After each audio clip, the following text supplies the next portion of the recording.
this year, and I'm getting choked up just thinking about it, because I didn't realize how much of my soul was a part of what I did.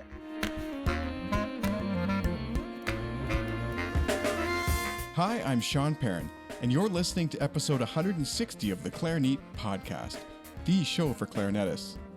Today's special guest on the program is the one and only Doreen Ketchens, who is actually one of the most requested guests ever, and I'm so happy to have her here on the program today.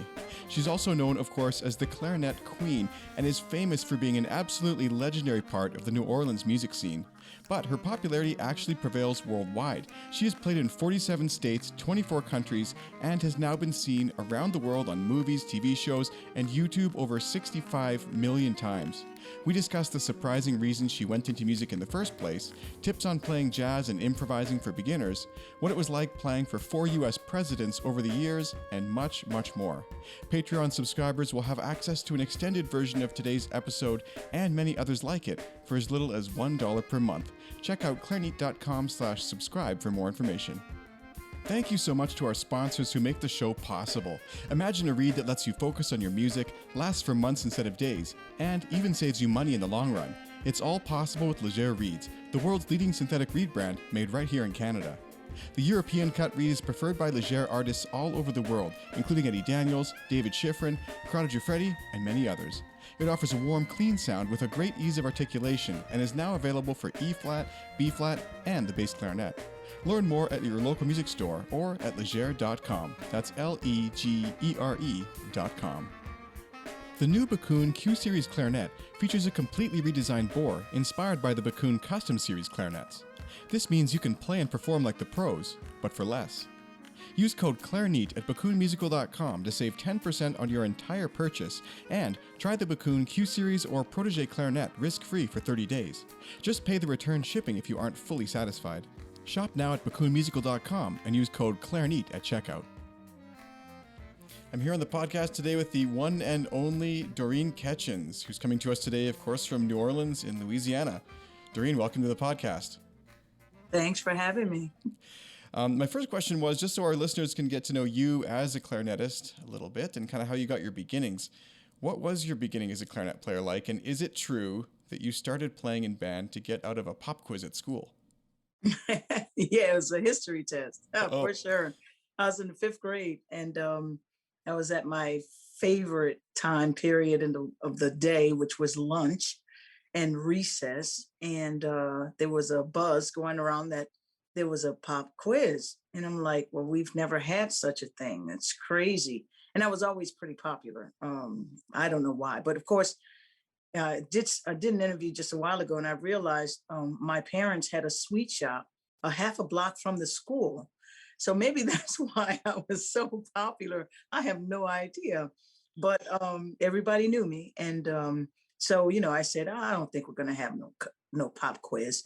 And so, I thought I was correct. But of course, when we got in class, I was wrong. And everybody let me know I was wrong. And the way the pop quiz went was there were about 30 kids, 28 to 30 kids in the classroom. And the teacher would start from the front by the door, and he'd ask one question. And if you got the question right, you passed. If you didn't, then you didn't pass. And as he was going along, I realized that there were only about 5 to 6, maybe 5 to 8 questions. And so if I memorized the answers, then, I'd be okay when he came to me. But the more he went around, I just couldn't get it right. And, I looked out the window, as I often did. And I said, God, if you get me out of this, I'll do anything. And about 2-3 minutes later, the principal came on a loudspeaker and she said, anyone interested in joining the band, report to the band room immediately. And I raised my hand, and thank God he picked me. He didn't pick everybody. Of course, a lot of people raised their hand, but he did pick me. And we went running down the hallway with this relief, and I got to the band room, and there were these beautiful pictures of instruments. First of all, the band room was the biggest classroom in the school, and I had never been there before, so it was really, that was an experience in itself. And they had drums and stuff along the edges of the classroom, which was really cool. But they had these pictures of different instruments, one by one, lining the top of the wall, and I saw the clarinet, but right next to it was a flute. And that flute was so pretty. I mean, it was silver, it was sleek, it was, oh, it just looked like it was made for me. I just loved it, and I said, wow. I told a girl next to me, I said, I'm gonna pick that. I'm gonna pick the flute. And but I sat in the middle of the classroom all the time because I figured, and if you sat in the front, the teacher thought you knew everything. If you sat in the back, the teacher knew you didn't know anything. But if you sat in the middle, you kind of got lost in space, so the teacher couldn't figure it out. So I sat in the middle. So since I was in the middle, he asked the first girl, what she wanted to play. She said flute. And then the next girl, flute, flute, flute. By the time he got to me, they had about 7 flute players. And I'm like, well, it's a pretty common instrument. I don't want to play that. So, he asked me, and clarinet was right next to it. And I said, I'll play that one. And you say clarinet. Of course, about 4 or 5 other girls after me said clarinet, but that's where I chose. And it was great because once we got into the band room and everybody started, getting their instruments, I realized you played the flute off to the side. And I was like, oh, who wants to do that? I'm glad I didn't pick that after all. But the clarinet, you played like a trumpet, and it was like really cool. So that's how I got to play the clarinet. And I was really good at it. I mean, even from the beginning, of course, I thought my dad knew everything. I always asked my dad for stuff. He always knew how to do this. And he actually tried to put the clarinet together and play it and stuff. And it wasn't very successful. But once I started learning, I was pretty good at it, and I liked it. I enjoyed it. And I was basically a C student, not because I couldn't, but because why not? you know. But on clarinet, I didn't have to work too hard, and I was pretty good. So I stuck with it, and it was great. I love how sort of relatable that story is, and just sort of humble. Like I imagine there's so many students out there who've kind of felt the same thing. They're just drawn towards this music, and they're just trying to get through school and enjoy themselves. And I think there's something that rings so true about that. I mean, I can relate. I mean, I picked clarinet myself because one of my friend's grandfathers played it, and I wanted to sit next to him in band. Wow. So I That is so mean, cool. yeah, I Yeah. mean, looking back, it's kind of like, oh, I wish it was kind of a more interesting story, but that's what it is. And I love that someone of your kind of stature has a similar sort of, how they got into it. I think that's really cool and really inspiring. So did the clarinet then, you mentioned it sort of came easily to you. Was that something that happened right away, or was there kind of a moment where it clicked that you wanted to start practicing more? Or how did you really start digging into it? I learned out of this book, and I still teach out of this book, even though it's out of print, called Learning Unlimited. And it's just a Hal Leonard band method. And, it's for these huge classes of young kids starting an instrument, and they all play together. And, actually they had the first version of it, they had students on the magazine, I mean, on the front of the cover, playing the different instruments, and they had some French horns and some clarinet players, and I thought that was so cool. And when I opened the book, when you open these books, they teach you how to read, and how to do your foot, the rhythm, and they teach you the notes at the same time. And it's very gradual, and that I caught on to so quickly. It was just so easy for me, and I think it was because of the way in which the book actually taught you. It was very unintimidating. And since we're all learning together, you had these horrible sounds coming from everybody. So it was okay if you squeaked and stuff like that. In the beginning, and it was very relaxed. But it was moving at a constant pace. The teacher, Mr. Berthelot, he was really a very cool and patient guy. He looked like the guy from Welcome Back, Carter. And we used to always say that. But he was very patient and very nice. He's a very nice guy. And, he promoted, moving forward. And, if you don't understand, come after class and I'll show you some stuff. And, it was really a great environment to learn in. And like I said, I was pretty good at it. So I was enjoying myself. So I moved ahead a bit. We'd have 2 assignments to do for the next day, and I'd do 4 or something like that, just because I was having a good time is all. And it went like that until junior high school. You know, it's so interesting that you say that, because even watching your videos today, when you're performing in the streets of New Orleans, I notice your feet are still going with the beat. So you're still feeling the music. Yeah. Yeah, I actually, it's hard for me to watch myself on those videos because I'm like, oh my God, really?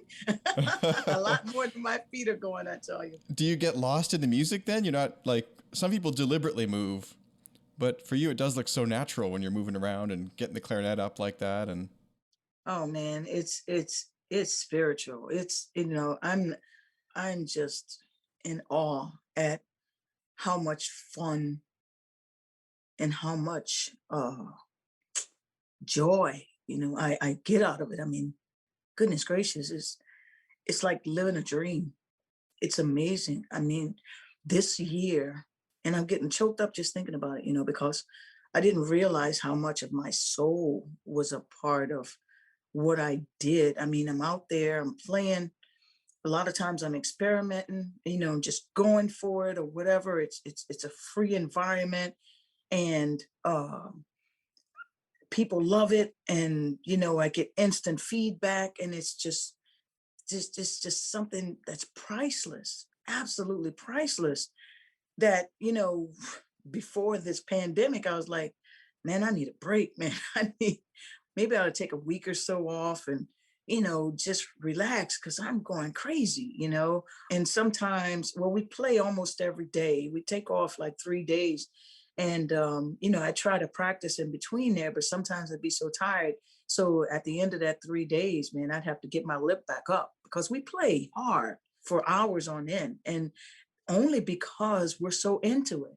You know what I mean? Just can't do 45 minutes, and stop. I mean, and when we stop, your heart's racing, and all of this stuff happens when you're playing with people, who just suit you so well. And you figure, oh, I'm out on the street, I'm not gonna find a good drummer, I'm not gonna find a good, guitar player, I'm not gonna find this, I'm not gonna find that. But they're there. I mean, they a lot of them are drawn to us, because a lot of people, they want to play with a certain caliber of musician, and it just calls them, and I just thank God that it calls them, because we get to play with these wonderful, absolutely fabulous musicians. Some we get to play with for years, others we get to play for just for a few minutes, but it's absolutely fantastic, you know not everybody that comes in to sit in is good, but it's still quite an experience. It's amazing, and I wanted to take off a week or two, and now it's been a year and something. But thank God for the internet and all of these things that keep us going. But practicing in a room and performing in a room is not the same as being out there, and I'm looking forward to when we go back out there. well, I think you've really articulated something that I know I'm feeling, and I'm not sure I had been able to put it into words, but like the performing element of music is something that a lot of people go into music for. And like I had a pretty good balance going in my life between like family and working and teaching and playing. And when you take one leg of the stool out from under you, it doesn't feel good. And I think there's so many musicians who are kind of, you're right, they're missing part of their soul right now. And I don't think it's just musicians. I mean, no one's been to a concert really in a year. Those are spiritual, like you say, spiritual times for people. And it's a chance to get away from their day-to-day life and really experience. And not to mention playing with other musicians. You mentioned that a lot of these players just kind of come up to you guys in the street and join in for a bit. That's remarkable. How do you go about kind of getting along musically with these people who sort of just arrive like that? What's it like? Oh man, we're very nice. We're not trying to bust anybody out or anything. We ask them, what do you want to play? And usually, we'll find something that they can play, even if we wind up just doing the blues. Because everybody can do something with a 12-bar blues. I don't know. It's like a box of jelly beans, so to speak. There's different flavors, and some are really good, some are a little bitter. I'd be one of those bitter jelly beans, that's for sure, if I showed up. I don't know, but some of them are just these flavors you just want to savor for as long as they're here. And some people, they come on a Friday and they come back on a Saturday, come back on a Sunday right before they get on the plane, and you're just happy they're there. You know what I mean? Other people, they come, they say, "Hey, can I join you again?" I'm like, nah, not no. I love how though it's all about the music. Like you're just not pretentious about it at all. You just want to share your music and play with people and experience music. I mean, what could be more raw and musical than that? Yeah, but I mean, we love the buzz we get with each other. I mean, without outside people. I mean, that's a nice element and everything. But if people are coming to sit in all day long, it sort of disrupts what we, have going on. I mean, because it's almost like a drug, man. I mean, my head starts buzzing, at a certain point. It's just really crazy what happens, and then I can step back on it, and look back on it, and sometimes we record it, and put it on YouTube and stuff, and I'm like, wow, I remember that was so cool, man, that dude was good, and stuff like that. And even like I said with the group, especially like when we do these regular gigs, that aren't, out there on the street, it's amazing what comes out, of our bandstand. It's just truly a blessing. So we better dive into a quick listener question here. There's one that's sort of related to what we're discussing, and that is, so did you start off with sort of the jazz as being your main inspiration, or were you starting off in classical music and band, or did you just kind of take what music came from school and then just run with it? Yeah, I just started, in school, and then we did, the nursery rhymes and the Sousa marches and stuff like that. Whatever was thrown at us, we played. It wasn't so much jazz. However, my first performance ever was at the Blue Room at the Fairmont Hotel, which is now the Roosevelt. And believe it or not, we performed two songs that day. One of them was the Joe Avery Blues, which is the second line, and the other one was When the Saints Go Marching In. And almost every performance, one of those songs is in. That's hilarious. Yeah, it's incredible, huh? And that was my first, and up until I started playing jazz, my last experience with jazz music, and even that was written, but they had some little dudes on the trumpet that were soloing, and I'm like, that's cool, but I never thought about doing that kind of thing, But I was good, and there was an award for the best musician at graduation when we graduated from the sixth grade, and I missed it by a half a point. And I missed it because, I was kind of arrogant and, thought I had it in the bag and all this other stuff, and didn't. So that was a very humbling experience. And, I thank God for that one too, because probably set me in a different direction. Um, but it did, make me lose a little bit, not only my arrogance, I lost all my arrogance at that point, but my confidence too. And when I graduated from elementary school and went on to junior high school, well, I went from being the oldest and the best kid in the band to being the youngest and the worst. I mean, basically, because I went to school with big kids. I mean, the band had ninth graders in it, and they had been playing a lot longer than we had. I mean, I had been playing at that point for a little less than a year, because even though I started in the fifth grade with the, going to the band, to join in the band and everything, it didn't start until the following year. And, by the time we got our instruments and stuff like that. But I was in junior high school, and things were going a little fast and it didn't come as easily. So I lost interest and I just stopped practicing. Like, whatever. Now I'm in band, because when I picked my schedule, I picked band and all this other stuff. I was really excited about it. And then when I got into class and all these kids were better than me and stuff like that and bigger, I was like, made a mistake. But I had to go through the whole year, to deal with it. And it was quite a year. As Mr. Berthelot, the elementary teacher, was so nice. Mr. Richardson was the total opposite.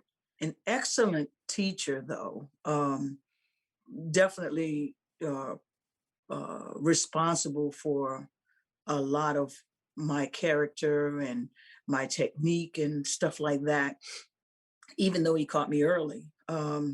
But he used to do things that he probably, a teacher would probably get fired for now, because I was so bad. I mean, just so bad. I mean, like I said, I did nothing. I just showed up with my instrument. When the band would have issues with certain parts of the piece, he'd say, "Hold on, y'all. Let's let Doreen play it for us."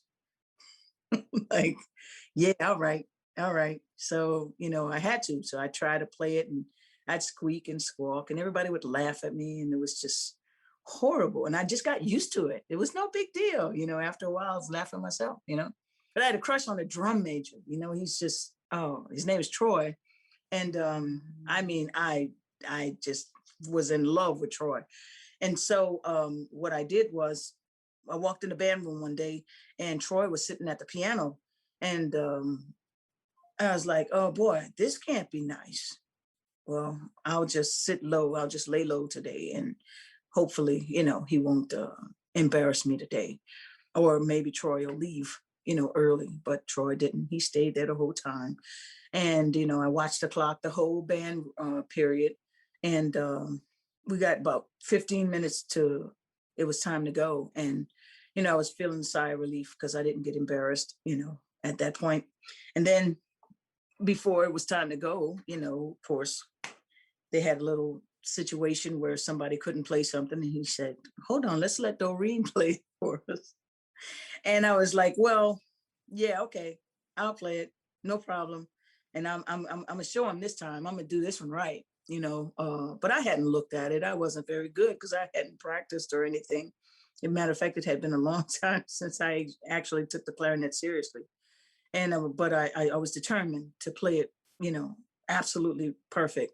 So I started playing it, and it was anything but perfect. It was terrible, absolutely terrible. And of course, they started laughing again. And when I looked over, at the piano, Troy was laughing too. Well, that crush ended at that point. I was no longer in love with Troy anymore. It was life changing because, I just felt so bad, just angry, not so embarrassed as I was angry. And, I picked up the book, and I looked at it, and I started playing some stuff out of the book. And then I turned the page and started playing that, and then turned the page again and started playing that. I must have played for, I don't know, about 2, 3 hours that evening, and just looking at it saying, man, this is really not difficult at all. It was very related to what was doing in, elementary school. And, I went from being angry to just being sort of ashamed of myself because, I was wasting so much time, and, just being all messed up in the head behind uh, some things that weren't really difficult.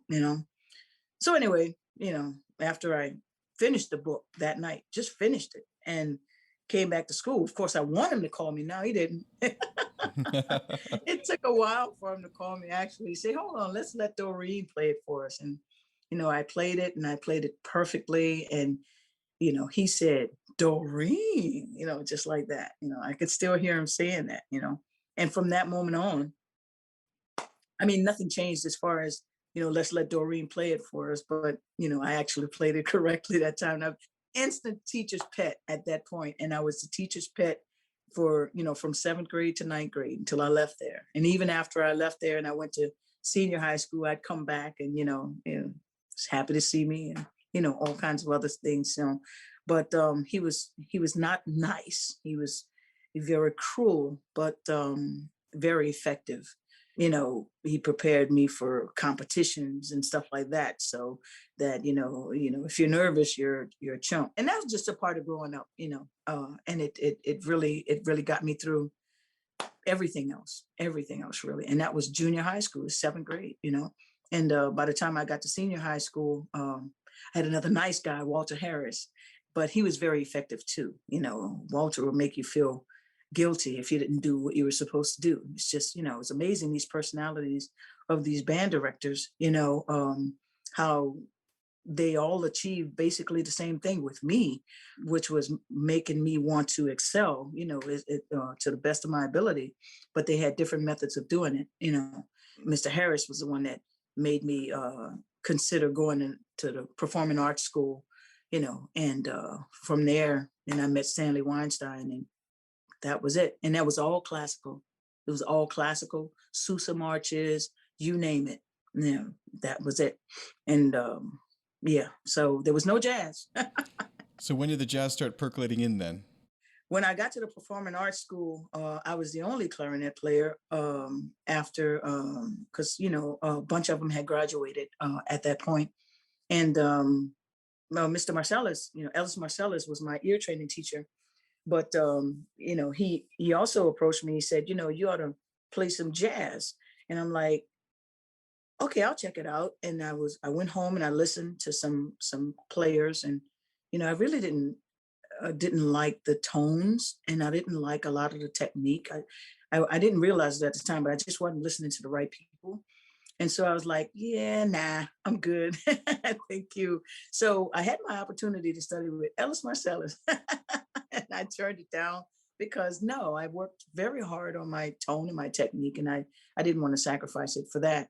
The jazz actually came in play when I got to college, and I saw this tuba player. That was the most gorgeous guy I'd ever seen in my life.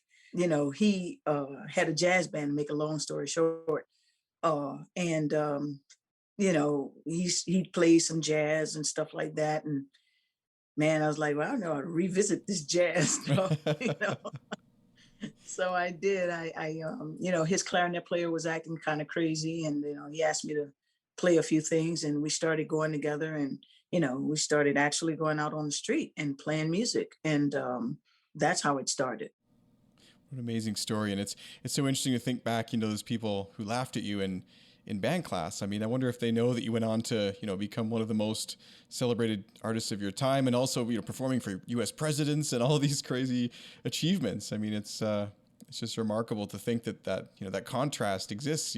Oh yeah, but a lot of those people are doing a lot of things too. I I mean, bet. Yeah. let's see, like Herman LeBeau, we're still friends.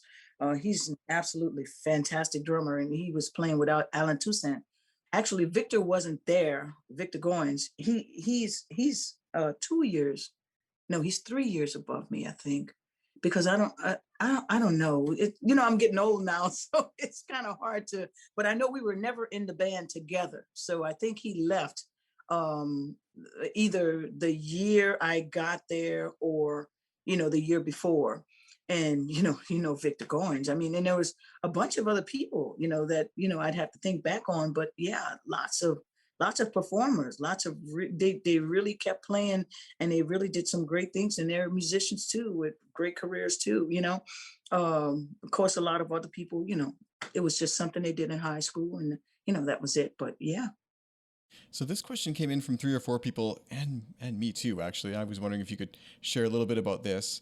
So many of us have classical training, and we just never really get to that sort of jazz experience. So what advice would you have for people to start improvising and doing something beyond the page? I didn't really do private teaching before the pandemic because I didn't have any time. I actually had one student that I was teaching because, I felt as though she went to school with my daughter, and I felt as though she really needed help. So, I was teaching her. And when the pandemic hit and, needed money, started doing some private lessons. And I figured out how to teach adults who don't want to go to kindergarten and start learning chord structures and all this other stuff before they start playing jazz, before they start improvising. And, I came up with this. Well, I teach with the ear, first of all. And what it is, and I even uh, give a little bit of it on those little, clarinet lesson things, the improvisation in 5 easy steps or something like that. It's really simple like that. You just have to establish the melody, and I mean, we all have knowledge of chords, and everything. It's just a matter of manipulating them to make, them do what you want them to do. So when you have these things in your ears, you can put them through the horn. I'd say to listen.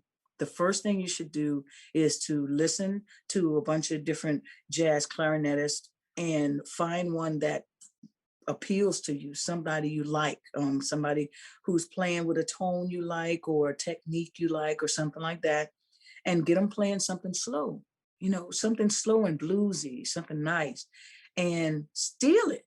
Just, when play with whatever they're playing, learn it, play it, transcribe it, But when you transcribe it, you don't just transcribe the notes, you try to transcribe the feeling too. You try to do the tapers and swells and all of these other things too, because you want to make it yours, and inside of learning those notes that they're doing, that's why I say start out with something slow, like a blues or something like that, so it doesn't tire you out. But inside of that, you'll see they'll spell out so many things to you. You're like, well, how do you know how to, well, when the one chord and all this other stuff, they'll spell it out. You'll just, as you're learning what they're doing, they'll spell out things to you. And the more you transcribe and the more you try to imitate and create on your own, the better you'll get. It's all about structure. Once you put that foundation down there, which is like the melodies, you know the melody, then you try to embellish upon a melody, and that's all it is, really. I mean, of course, you have to apply, you have to know these different chords and, understand, what a flat five means and all this other stuff as it relates to the chord in front of it and from chord behind it. But that's technical. To have fun, and you don't have to have a music degree to sing along with Beyonce. You know what I mean? You could just, sing along with Beyonce. And that's basically that's how you get your foot in the door, and you just keep doing it. And after you've stolen enough and played that stuff enough, you start to have some kind of relation as opposed to what you want to do and what you're capable of doing and, what you think you are able to do. And, it really does. It just takes a little patience. So I heard something interesting there that I'm just thinking about now, that you've never really been teaching before, but suddenly during this time you are. Is there a way that anyone listening to the podcast could try and have a lesson or some lessons with you? Are you still accepting students, or is this something you're kind of keeping just within a certain circle of friends? Nah, it really took off much bigger than I could have imagined. Actually, I figured out now that instead of seeing everybody like every week, you see some people every other week and see some people every 2 weeks, or 3 weeks or something like that, which works out much better for me too, because then I'm not teaching all day. But yeah, just hit me an email, and usually there's some slot somewhere we can agree upon, and it's just an hour, and I'll show you what I got. And these lessons, they'll go on for a little while, because once we start playing, I'll have to cut back dramatically. But when I do try and give a lesson, I'm not doing a feeder so that you'll have to come back the next week and see what's behind door number 2 or anything like that. I just throw everything there. I just throw it all, all the theory, and all that other stuff, so that you have a whole bunch of things to work with, and you don't really need me anymore, because it's all about your own personal development. I just give you the structure, and how to build it and make it happen for yourself. They say the best teachers teach themselves out of a job, right? So it sounds like it's best if people can just send you an email and then you can set up a time, and as time permits, you can still offer some lessons. Yeah, for a few more weeks, for sure. Yeah. It's Doreen JA@bellsouth.net. Just hit me up and say, hey, blah, blah, blah, blah, blah. I'll find out a little bit about them, where they are, what they want to do. And, we'll utilize the whole amount of time, as opposed to, just wasting it doing some other things. Now just throw a whole bunch of stuff out there, explain it, and. I love that. So I'd be remiss if I didn't ask, of course, how you developed your, signature stance with the clarinet held high in the air like that. Is that Oh, just your natural way of kind of feeling the music, or is there some sort of playing comfort thing behind it, or projecting, or what is it? well, if you're in New Orleans and you're playing music on a clarinet, usually you're in front of trumpets and trombones and tubas and all of these, and you're on side of saxophones, and all of those instruments are very loud. They're playing, they're trying to be heard over everybody next to them and behind them and in front of them. And it just so happens that as I was trying to, play with these people who were basically trying to blow me out, if I played high, you can hear it. It just, some kind of way, it just like a needle, it just bleeds through everything. You know what I mean? And it's just one of those things, God, because, I mean, you're playing high and you want them to hear you. So, and I didn't even know I was doing it. Honestly, I didn't even realize when I played. I mean, I just went from there up to the top, and I didn't even realize it until somebody said, that is amazing. How you can play with a clarinet straight in the air and not drown from your own saliva. I'm like, what? you know but yeah, I didn't even realize it. I was doing it for a long time and didn't even realize it. And then, of course, you start seeing pictures and people start telling you things, and you're like, wow, look at that. But it's just a habit, and it's amazing because we can do that for, I mean, back in the day, we were doing that for 7, 8 hours, straight, all day, clarinet up in the air, no big deal. And I remember one time I was posing for some pictures. The guy said, do like you're playing, but not play. And I was just holding it. It was the heaviest thing. And I'm like, hurry up, because it's not, I mean, what, Isn't that funny? totally different situation. Yeah. Yeah. And even now, I pose for pictures. It's not the same. I got to play, if I play, I'm good, but if I don't play, it's heavy. It's crazy. So you mentioned that you raise it up to cut through, but you also raise the register of your playing to cut through. So you're really well known for these sustained, long, beautiful high notes with incredible vibrato. There was one video I watched on YouTube. I think it was 28 seconds or something. Someone in the comments counted that you were holding this one really super high note, and just amazing. So tell me about that. Yeah, even that is all emotion. Sometimes it's very impressive, and other times it's not that long at all. You know what I mean? But it's sort of like gliding in the air. At a certain time, you just hit that pinnacle where it's, I'm good. I'm good.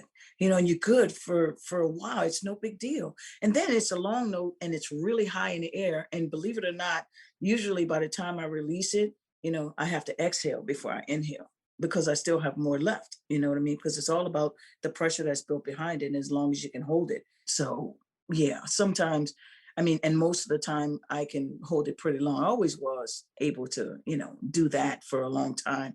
I used to bet quarters, in junior high school that I can hold a note longer than, certain people. So, that was my gift, I would say. But it's nothing but pressure behind the note. And like I said, usually I have to exhale afterwards. So while we're on the topic of projection, this is a question that came in, and I normally don't dive into gear too much on the show because we can just go down a rabbit hole of what reeds does everyone like and things like that, right? But I do think you can offer some really interesting perspective, maybe as far as like an outdoor setup. How do you play outside without your clarinet cracking? And like, is there a special mouthpiece you use to cut through the instruments in the streets, or how are you sort of thinking about your playing from that perspective as an outdoor player in hot weather? Every clarinet that I've ever played out on the street with has been penned, glued, you name it. It just happens. I mean, it's wood. I had started playing this shine from Korea that was plastic, and it was really good for me because it's plastic. It's not moving. It's not doing anything, crazy. And the action on that thing was just amazing. But you still want your wood. It's it's something about the wood that is just, it's like regal. You know what I mean? It just is. And I just recently started playing on a Firebird from like Royal Global, and goodness gracious, I mean, I practice more because the clarinet calls me. I mean, it feels regal. It really and truly does. I mean, I don't want to play anything else. I don't know why. It's heavy. I don't know what, because I came from playing a plastic instrument. So, I mean, the weight difference is very different, but it feels and sounds just so regal. It's amazing. And I play a marble mouthpiece from Diodario. I'm a Diodario artist. So they send me all of this stuff, to try out. And they sent this marble mouthpiece, and I was like, this is really pretty. Wow. Look at this. And I was just so excited. I took it out of the case, and I put it on my instrument and put my reed on there, and I started playing. It was awful, absolutely awful. I'm like, oh my goodness gracious. Well, it looks good, but I even called and I said, do you have another size? They only make it in one size. I'm like, damn, man, damn, that sucker looks good, man. I love playing that instrument. And I put it down. And then I thought about it after a few days, and I said, well, let me put a 4.5 on here, So I decreased the strength of the reed by half. And when I put the 4.5 on there, it was like butter, butter. It was amazing. And I was like, oh yeah, oh yeah. Got a team going on here. You know what I'm saying? So and I've been playing on that now for over a year. It's really, really enjoy it. Of course, now I play on a 4.5 when I play that one. I have a Casper that I've been playing since, oh man, since high school. I mean, no, since college. I've played it so much now till my teeth have dug into the top, to even when I put a mouthpiece patch on there, it's still that, takes the shape, and, it's really, I'm tearing it up. But on that one, I still play 5.5, when I find them. And that's a big part of the projection too. Got to have a strong read. You're already out there and you're already playing your guts out. I mean, you're blowing really hard, to get all of that happening. And yeah, you need some support. So yeah, so that's what I play. And I play Mitchell Lorry's. I used to play Mitchell Lorry 5.5s, but of course, I was probably the only person on the planet playing on a 5.5. And I didn't buy enough of them, so they stopped making those. I still find a lot of them, from time to time, from before.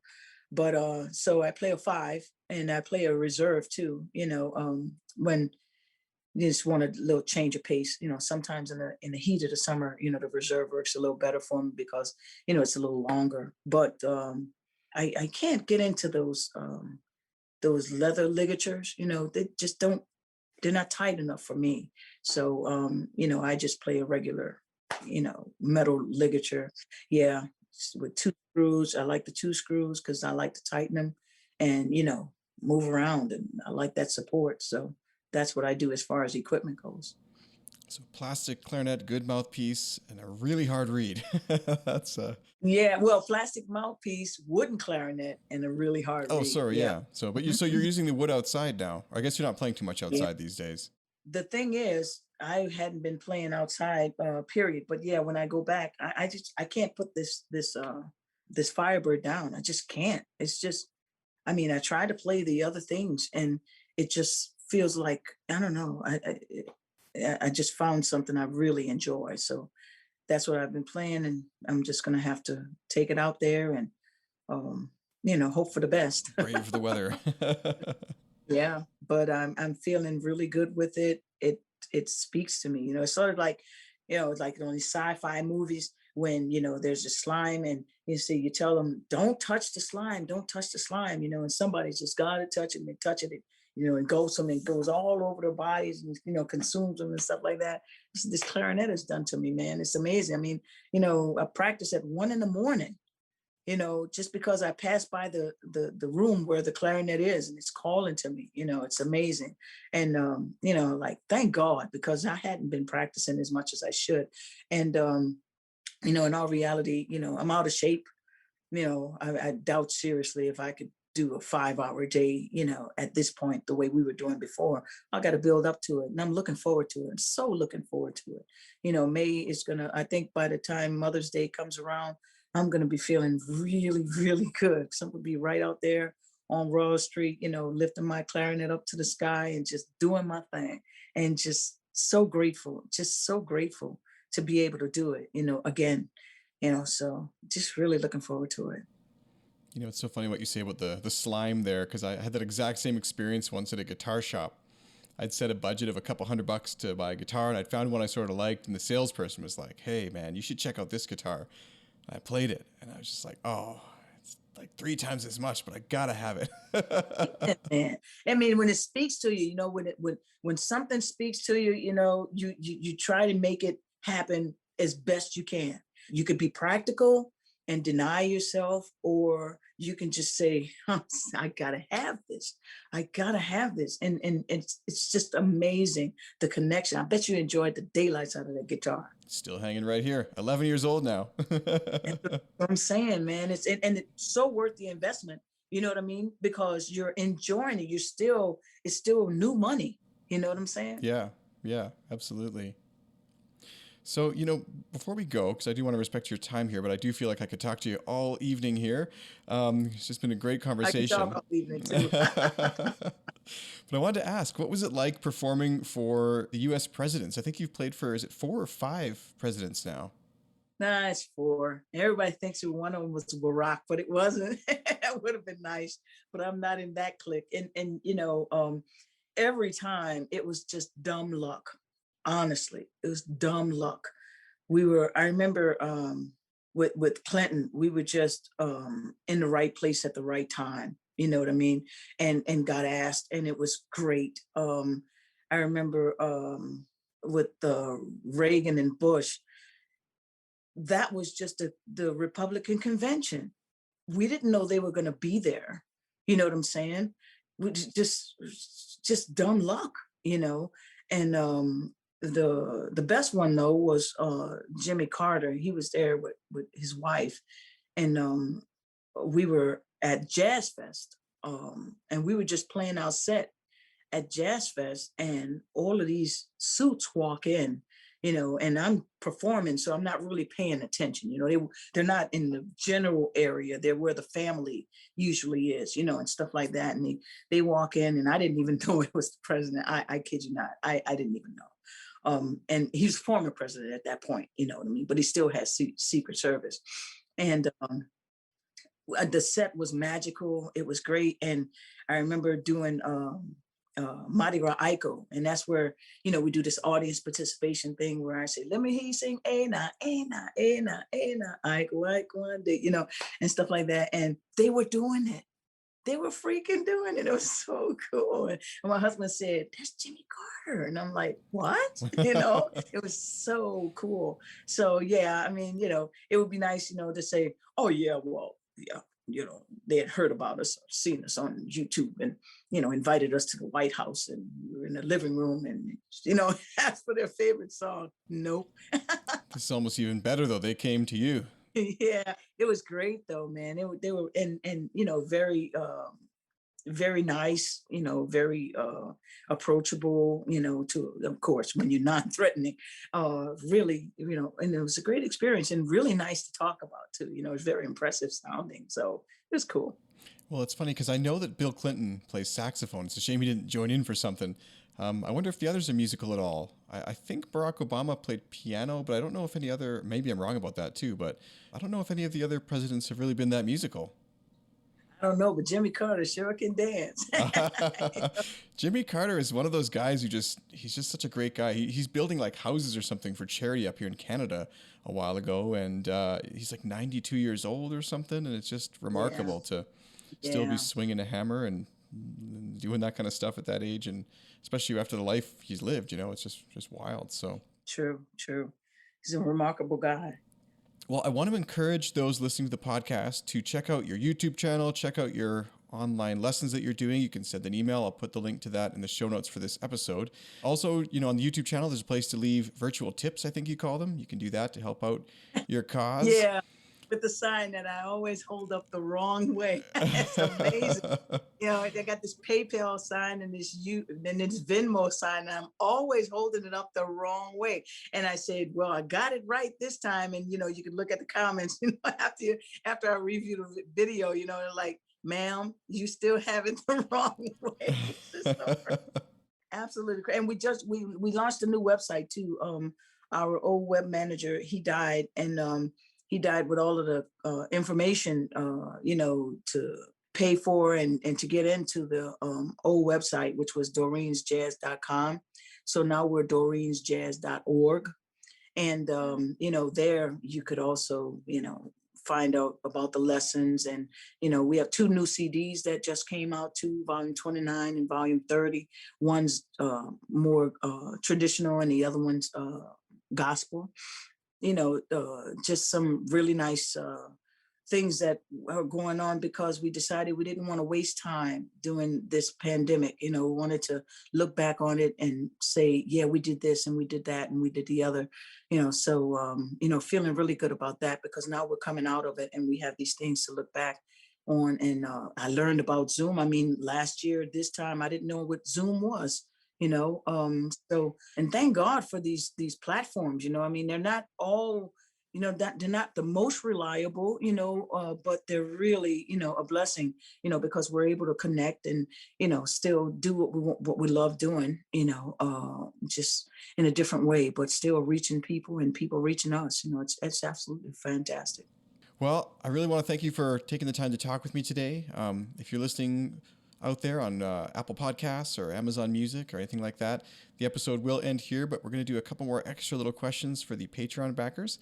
If you want to support the production of the show, you can head to clarinet.com/subscribe for as little as $1 a month and get access to the ad-free extended episodes just like this one. So thank you so much, Doreen, for coming on the show again today. And was there anything else you'd like to add before we go? Just thanks for having me. I appreciate the attention and the respect. It's absolutely fabulous. And we'll be out May. Lord say the same. We'll be out and we'll be doing our thing and maybe a little rusty at first, but still making some great music. And we'll try to put the video on so you can be with us no matter where you are, and just have some fun. So thank you all so very much. That's awesome. Did you do a live stream now at the concerts when you're playing outside on YouTube? Yeah, we had tried to do some of that stuff beforehand. So yeah, that's what we're going to try and do. Yeah. That is super cool. And people can leave their virtual tips or their super chats or whatever on YouTube while they're watching. I'll keep an eye out for that. That sounds fun. Oh, cool. Yeah, I'll figure it out. Well, thank you so much for taking the time to talk with me today. And it's been such a great thing to have you on the podcast here. And I do hope that things return to normal and we can find you out on the streets again of New Orleans real soon. Me too. Thank you so very much. I really appreciate, all of this, and you take care and I'll be listening.